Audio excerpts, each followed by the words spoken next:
Samsung is in trouble. Their last flagship phones, the Galaxy S21 series, they only sold 13.5 million units after 6 months. Compare that to the 20 million they sold this time last year, the 37 million this time the year before, or the almost 100 million iPhone 12s that Apple sold in the same time frame, and it becomes pretty clear that Samsung is losing its grip. They've been overtaken in key markets around the world. Their leader is in jail for bribery. And the company has apparently just entered a management crisis, where the entire mobile division is being reviewed to find out what's wrong. But what is wrong? It's not like Samsung suddenly started making rubbish phones. Their S21 flagships are better and cheaper than last year's phones. Their foldable phones are market leading. It's not obvious looking at the company's output that Samsung Mobile is struggling. The answer, or at least a big part of the answer, is Xiaomi. These are the 5 fascinating reasons why, and thanks to Huel for sponsoring this video. Right, just to get you up to speed, Xiaomi started in 2010. That's just 11 years ago.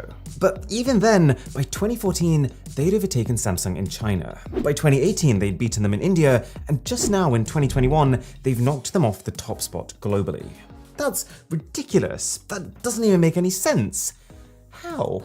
Well, one key advantage that Xiaomi has because of how late they started is that they've been built around being a digital-first company. And that's allowed them to just be more efficient. While Samsung used to sell in only brick-and-mortar stores, and they're now trying to straddle this with online channels too, every aspect of Xiaomi's strategy, from their marketing to their production lines, are built with online in mind. They use things like flash sales and fan events to capitalize on free media, as opposed to opting for traditional but expensive billboards and TV adverts. They've basically structured themselves to avoid the extra costs and the bureaucracy that come with having larger offline companies. For example, they don't have meetings for the sake of having meetings. They only have physical stores when they want to focus on products that actually need a physical demonstration. But most importantly, because of all this, they've managed to massively streamline their staff. Let me be very clear here. This company has managed to exceed Samsung in sales with only 7% of the number of full-time employees. 20,000 versus 300,000. Okay, congratulations to them. But where this starts impacting Samsung is that these cost savings, combined with Xiaomi's relative disregard of high profit margins, means that they choose to make their phones cheaper. I distinctly remember when I first started testing Xiaomi phones. I was a literal baby back then, but even then, by this point I tested a lot of cheap Chinese phones. You had Qbot and UmiDigi and Ukitel, etc.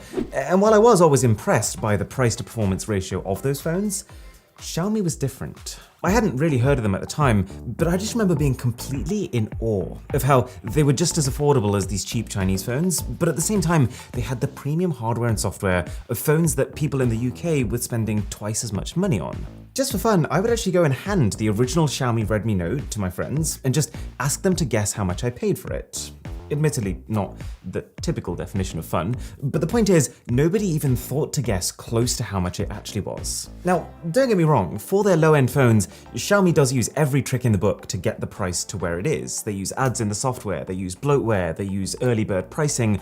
I don't love these practices. And of course, it's going to feel abhorrent stepping down to that from a $1,000 flagship, but the thing that I do have to hand to Xiaomi is that, unlike other enthusiast brands, they've stayed in the same lane. They're still out here in 2021 cramming every possible spec into $200 phones. And I think that as a budget-conscious consumer, there's few companies who give you better value.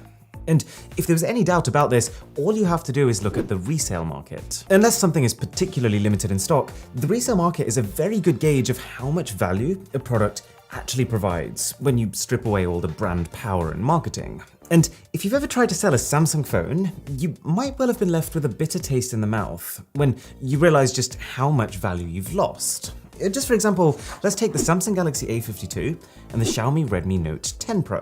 Both 2021 phones, but the Samsung was launched at £400, Xiaomi at $270. But now, a quick search on eBay finds these two devices selling for almost exactly the same amount. Okay, you might be thinking, wait a second, Xiaomi does make expensive phones. They've got that Mi 11 Ultra and that Mi Mix Fold, which are basically the same prices as Samsung's counterparts. And you'd be right, but the way that Xiaomi has managed to have those, while still serving insane value in the budget and mid-range segments, is through sub-brands. See, the issue that you can tell Samsung has is that it's fighting against itself. Some part of Samsung is aware that if they make their mid-range phones too good, then they're going to be so similar to their flagship phones that they're just going to cannibalize their own sales. So, Samsung's phones at $400 or below are honestly just not competitive. But by using sub-brands like Poco and Redmi, Xiaomi is still able to target these more budget-conscious segments. They're still able to go all out and actually make these as feature and as spec-rich as they want to, but still keep enough differentiation such that there's still room for their luxury Mi flagship phones. Sub-brands are what allow Xiaomi to sell a nearly flagship for $400 and then an actual flagship for $1,200 without looking like they're being inconsistent or contradictory. Whereas it might well be an issue for Samsung. It's not a revolutionary idea that better value is generally more appealing for customers, but a few things have happened recently which have quite quickly made this value more important than ever. For starters, coronavirus. Many people haven't been able to work. Many people are having to take time off to look after themselves or others. I've seen all sorts of small businesses collapsing around me. And in financially difficult times, companies that focus on high price to performance ratios are the ones that succeed. But on top of this, being stuck at home, people have very quickly transitioned to online shopping. And it's like the stars have aligned for Xiaomi, because remember, they are built around being digital first. See, when an average consumer is buying a phone online, they're looking at very different things to when they're buying a phone in a store. It's much less about how it feels in the hand and the perceived quality from how spaced out your products are. It's much more about the measurable specs of the phone compared to others. Does this have more battery capacity than a Samsung? Does it have a higher refresh rate than an iPhone? And in this arena, where all the info is right there in front of you on a sheet, Xiaomi's phones just make sense. This is what they're built for. Something I hear a lot of here in the UK, aside from complaints about the weather, is that I can either get an Apple or I can get a Samsung. Samsung has such a strong brand that there's a lot of people who don't even realize that there are other Android phones. But the more we move to online shopping, the more I think that consumers are going to start to be informed. The more reviews they'll read, the more tech videos they'll watch, the more they'll be able to put aside any preconceptions they have about brands and just buy whatever the best value product is. Every company makes good stuff and bad stuff, and the internet allows people to very quickly pick the best products from each one. So, providing Xiaomi keeps making good products, the fact that their brand name is less popular, I think is going to matter less and less. I mean, just look at the most subscribed tech YouTube channels now versus 10 years ago. That's millions upon millions of people who might have previously thought, oh, my past phone was a Samsung, I'll just get another Samsung, who might now think, actually, what if I consider an Oppo, or a Vivo, or a Xiaomi?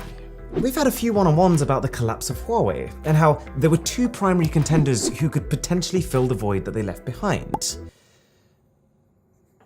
I expected Samsung to be the ones to do it, given that they're the only non-Chinese major player, and that the US's distrust of China is what caused Huawei's collapse. But actually, it was Xiaomi.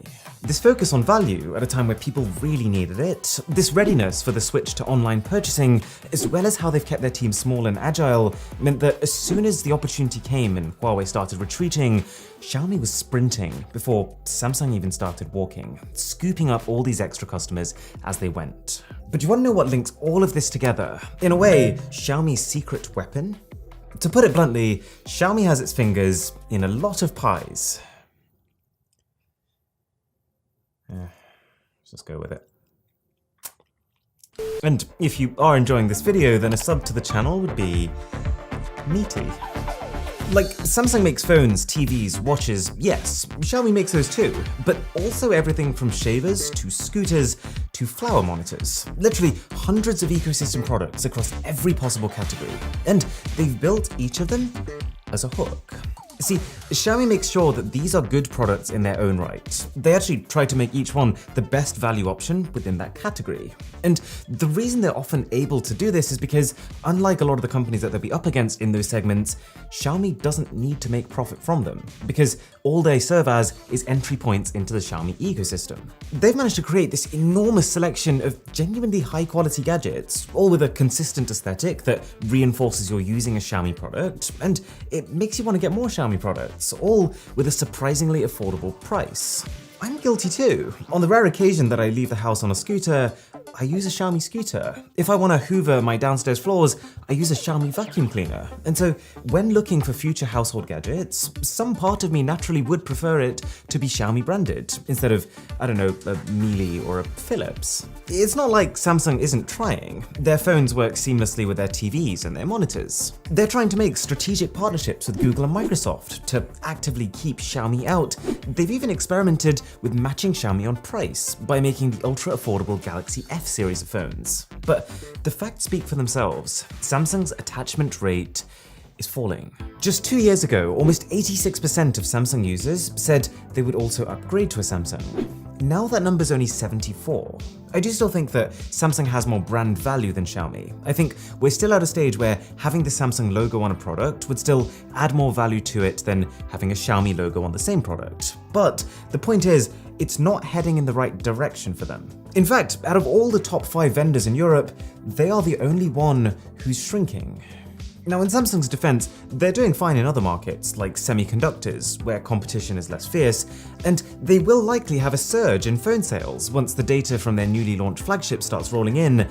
But also remember that when it comes to phones, Xiaomi haven't even touched the United States yet. This company is leading the world without even accessing the richest market in it. They say that they're waiting for the right product and the right time. Others say that they're scared to enter for fear of getting blacklisted like Huawei, or potentially getting sued by Apple for patent infringement. Either way though, the top level summary is that Xiaomi phones are on the way up, and Samsung's phones are on the way down. And if you're wondering why Samsung's all of a sudden putting so much emphasis on foldables, I'd be willing to bet that this is because it's the only market where they're comfortable that they can beat Xiaomi in. Yes, they could start cutting their prices even more, but this is not a battle Samsung wants to engage in. They've got more to lose than Xiaomi, and they might well lose against a company that's more efficient and willing to make practically zero profit on their hardware. Right. So I've talked about Huel before, how it's a healthy meal made with natural ingredients like oats, coconut, peas, in a really convenient form factor. Or in other words, a shake that has 26 vitamins and minerals and all the proteins and fiber you could possibly need. Okay, with that in mind, the one thing that I haven't showed you yet is the best way to have Huel. I used to use the shaker and make it myself, but these ready-to-drink shakes are next level convenient. It's practically an identical ingredients list, but you now have zero washing up to do. It's going to be chilled because it's been sitting in your fridge, and for some reason, these just taste better. This is gonna sound a bit odd, but whenever someone comes over, one of the first things I do is hand them one of these banana ones and wait for them to tell me how surprised they were by it. So, give it a try. I've dropped a special link, which if you click, it'll help to support my channel. And if you order 24 bottles, you also get a Huel t-shirt. Beautiful invention this. If you want to find out about other hot inventions, I've got just the video up here. Or for why Samsung's latest foldable is really confusing, click here. My name is Aaron, this is Mr. Who's the Boss, and I'll catch you in the next one. Oh gosh.